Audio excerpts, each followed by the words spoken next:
तो यशायाह 43 उसकी 4 आयत पढ़े। मेरी दृष्टि में तू अनमोल और प्रतिष्ठित ठहरा है। ये है आपके बुलाने वाले की दृष्टि, ये है आपके परमेश्वर की दृष्टि। दुनिया आपको किसी भी नजर से या कैसी भी बातें बोले, लेकिन आपका परमेश्वर आपके बारे में और मेरे बारे में ये कीमत रखता है। कौन सी कीमत है? दोबारा पढ़ते हैं, फिर से पढ़ेंगे। मेरी दृष्टि में तू क्या है? क्या है? इसका कोई मोल नहीं है। इसीलिए प्रभु यीशु मसीह ने लहू बहाया अपना, और प्रभु यीशु मसीह यानी परमेश्वर खुद सलीब उठाकर आपकी खातिर यरूशलेम से निकलता हुआ गुलगुता की पहाड़ी पे चढ़ा, आपकी और मेरी खातिर सलीब को सहा, एक बूंद भी ना रख छोड़ी पूरी। इतना पवित्र लहू, जवानी का गाढ़ा लहू बहा दिया आपकी और मेरी खातिर। पता क्यों? क्योंकि आप बहुत कीमती हो। पड़ोसी से कहो, मेरी कीमत मुझे पता है। आमीन। आपके साथ कोई कैसा भी बिहेव करे, कोई कैसा भी आपके बारे में सोचे, लेकिन परमेश्वर आपके बारे में बहुत अच्छा सोचता। वो नहीं सोचता कि तू तो निकम्मा है, तू तो बेकार ही है। हाँ जी, समझ में आया कुछ? दूसरा सवाल, परमेश्वर ने मुझे क्यों बना दिया? मैं तो एवं ही पैदा हो गया, घरों भी गाला, काम तो भी गाला, फिर कोई सोचता होगा स्कूले भी जाना, उत्थे भी गाला, जो काम से जा रहा हो कहता मैं काम से भी गाला, घर वाली भी कहती होगी मैं तो पेके भी खाती सी, तो सारे भी आके गाला। हाँ या ना? तो जानना चाहते हैं परमेश्वर ने मुझे क्यों बनाया? ये मैं आपकी बात नहीं कर रहा हूं, सच्ची कह रहा हूं। ये कोई एक बंदा है, ये उसकी बात हो रही है। चलो पढ़ते हैं 7वीं आयत खोलें जरा, क्या लिखा है।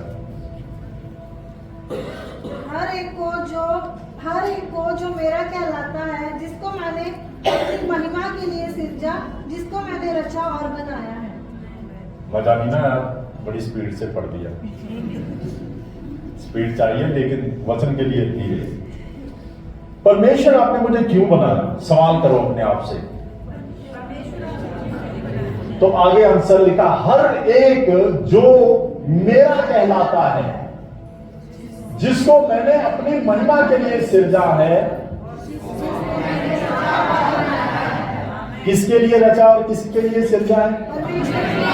मेरी महिमा के लिए। किसके लिए? परमेश्वर ने अपनी महिमा के लिए आपको सिरजा है। समझ में आया?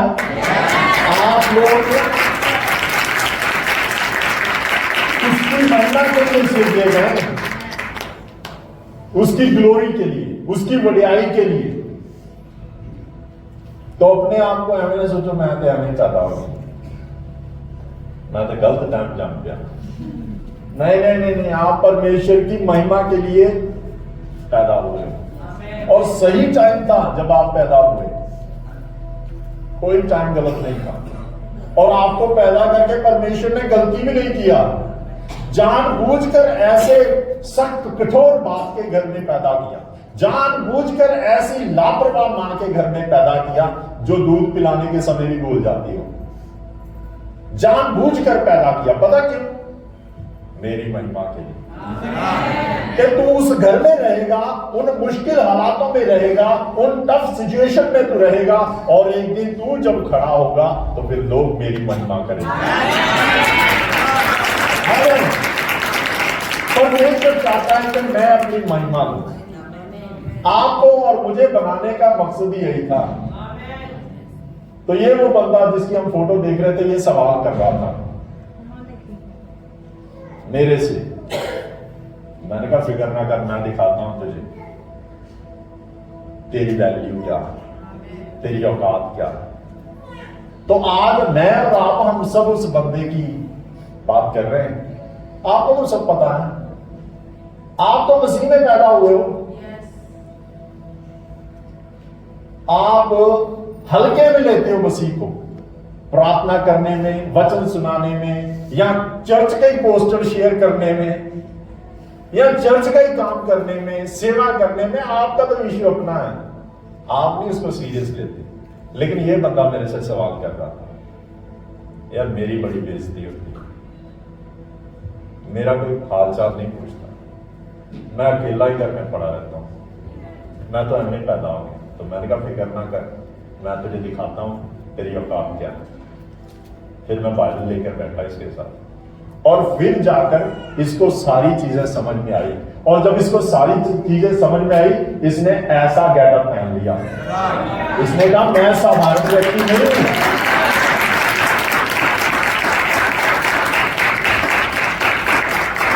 और जब जब मैं इसको ये वाली फोटो दिखाता था, ये कहता नहीं नहीं नहीं नहीं, आप गलत बात कर रहे हो मेरे से, मैं ऐसा हो ही नहीं सकता, मैं कैसे कोई लड़ाई लड़ सकता हूं, या कैसे मैं किसी के सामने अपनी ग्लोरी दिखा सकता हूं। तो मैंने फिर इसके साथ और भी बातें की। ओके, वो जो पहला सवाल था आपने लिखा, वो पहला नहीं था, चलो कोई बात नहीं, लिख लिया तो कोई बात नहीं, अब 26 हो गए। तो अब मैं आपके साथ तीसरा सवाल, यानी कि चौथा, आपके हिसाब से चौथा, उसकी बात करने लगा हूं। कोई मेरी फिक्र नहीं करता, सारा दिन काम ते रहना, शामी घरे आना तो आंदा फिर गाला, सिलेंडर खत्म होया तुहानू नहीं पता, आंदे सब्जी ले आते,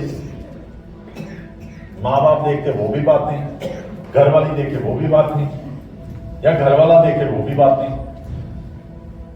काम की फिक्र पड़ी, लेकिन बंदे की कोई फिक्र नहीं, कोई मेरी फिक्र नहीं करता, मेरा क्या बनेगा, मैं आगे को जाकर क्या करूंगा, मुझे समझ में नहीं आता, कब मेरे हालात सुधरेंगे। हाँ जी, है कोई ऐसा, है कोई ऐसा? हाँ, वो मेरा भाई मेरे पीछे है ना, उधर वो पीछे, इधर मैं आगे, हम दोनों एक दूसरे को हाथ दिखा रहे हैं।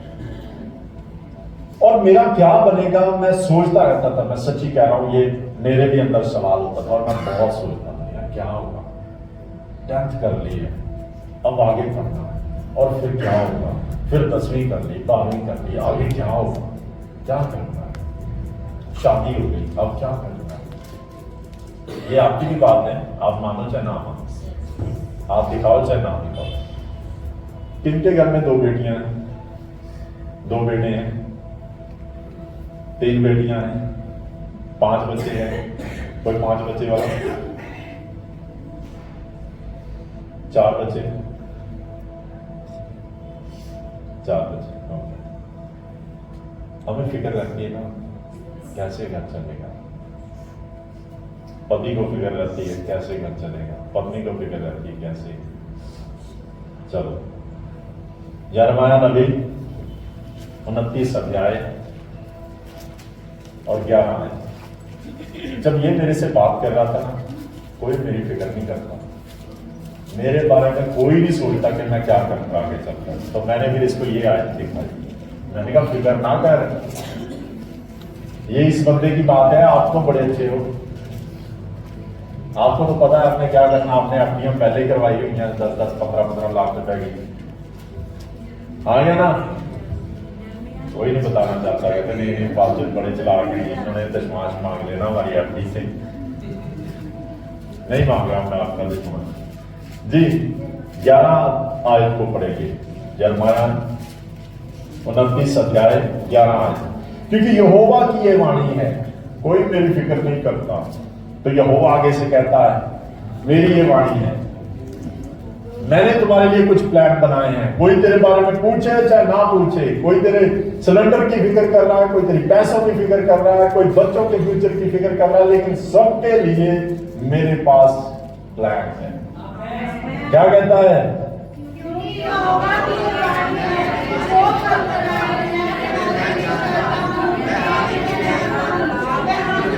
मेरे पास तेरे लिए एक प्लान है, और वो हानि का नहीं है, वो लाभ का है। तो फिक्र ना कर, भाई हाथ दिखाने वाले, मेरे पास तेरे लिए एक प्लान है और आखिर में मैं तेरी आशा को जरूर पूरा करूंगा। बाइबल में लिखा, जो आंसुओं के साथ बोते हैं वे जय जयकार के साथ काटेंगे।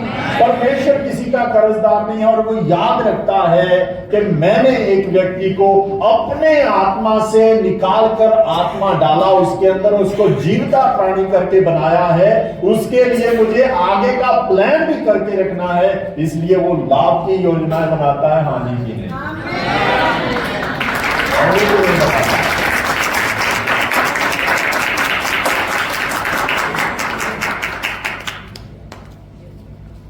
अब कोई कहेगा ठीक है सर ये तो बड़ा उत्साह देने वाला था, आपने तो मेरे लिए बड़ा अच्छा प्लान बनाया है। तो फिर कोई मेरे वर्गा पूछ भी सकता, मेरे वर्ग के बंदे ना सवाल बहुत करते हैं, मैं सच्ची कह रहा हूँ, मैं तो प्रभु से सवाल बड़े पूछता, अच्छा प्रभु ये कैसे होगा, ये कैसे होगा, तो जवाब मिलते हैं, मैं सच्ची कह रहा हूँ जवाब मिलते हैं। हो सकता है आप में से भी कोई ऐसा हो जो पूछता ठीक है प्रभु आपने मेरे लिए सारी योजनाएं बनाई हैं जो लाभ की हैं, हानि की नहीं, पर योजना क्या है? हाँ जी, वो भी तो बताओ। प्लान है, लेकिन प्लान क्या है वो तो बताओ, क्या प्लान है? क्या करवाओगे आप मेरे द्वारा, या क्या प्लान है करने के लिए? हाँ जी, ये सवाल नंबर 5 था आपके हिसाब से, मेरे हिसाब से चौथा। उत्पत्ति की किताब 12 अध्याय और 2 आयत। आपकी जिंदगी के लिए परमेश्वर के पास प्लान है कि मैं बहुत अच्छी योजनाएं बनाई हैं, लेकिन क्या प्लान है वो आज हम जानेंगे। किसी को पता था कि आपके जीवन के लिए क्या प्लान है? ये तो मेरी पक्का वाइफ की आवाज है। कोई और जिसको पता हो? हाँ जी, ये प्लान है आपके और मेरे लिए, लेकिन उस भाई को नहीं पता था जिसकी मैं फोटो दिखा रहा हूं। उसको नहीं पता था कि मेरे जीवन में भी कोई प्लान है। हो सकता है आप में से भी कोई ऐसा व्यक्ति आया हो, तो ये आपके लिए भी है। क्या लिखा है? मैं तुझसे एक बड़ी जाति बनाऊंगा और तुझे आशीष दूंगा और तेरा नाम महान करूंगा और तू आशीष का, यानी सिर्फ तू ही आशीष नहीं पाएगा, लेकिन तेरे द्वारा बहुत सारे लोग आशीष पाएंगे। मैं तुझसे एक बड़ी जाति बनाऊंगा। बीज लास्ट टाइम कौन सा प्रचार था? छोटा पैकेट। छोटे से बीज में से परमेश्वर इतना बड़ा पेड़ देखता है और पेड़ के बाद उसमें से कई फल और कई फलों के बीच में कई बीज, ये देखता है परमेश्वर। तो आपके लिए योजनाएं लाभ की है, हानि की नहीं है। आप हो सकता है पाप में पड़े हो, आप हो सकता है गलत कामों में पड़े हो, आप हो सकता है बुराई को पकड़ के बैठे हुए हो, लेकिन परमेश्वर के पास प्लान है। वो कहता मेरे पास प्लान है।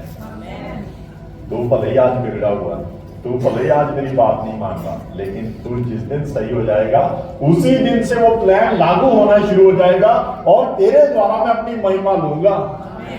मैं दिखाऊंगा सबको कि ये मेरा बेटा है। एक दिन निकम्मा था लेकिन अब मैंने काबिल बना दिया है। एक दिन बिगड़ा हुआ था लेकिन मैंने इसको सुधार दिया। तुम लोगों ने इसको छोड़ दिया था लेकिन मैंने संवार लिया। होता ना कई बार, कई घरों में ऐसा होता है कि वो टूटा हुआ सामान या खराब सामान किसी को दे देते हैं, चलो आप भैन जी तुसी ले लो। हाँ या ना? जिसके पास बहुत था उसने कहा चलो टूटा हुआ किसी को दे देते हैं, उनके काम आ जाएगा। लेकिन जिसके पास नहीं था ना, वो उसको पूरा सजा सवार के रखता है, वो उसको निखारता है और ज्यादा बेहतर करने की कोशिश करता है अपने हिसाब से। इसी तरह से आपके परिवार वाले, आपकी दुनियादारी वाले हो सकता है आपको इस तरह से रिजेक्ट करते हो, लेकिन परमेश्वर कहता नहीं नहीं नहीं, ये मेरा है। इसी में से तो मैंने जातियां निकालनी है, इसी में से तो मैंने अपनी महिमा दिखानी है, इसी को तो मैंने जातियों के लिए आशीष का कारण बनाना है। आमीन।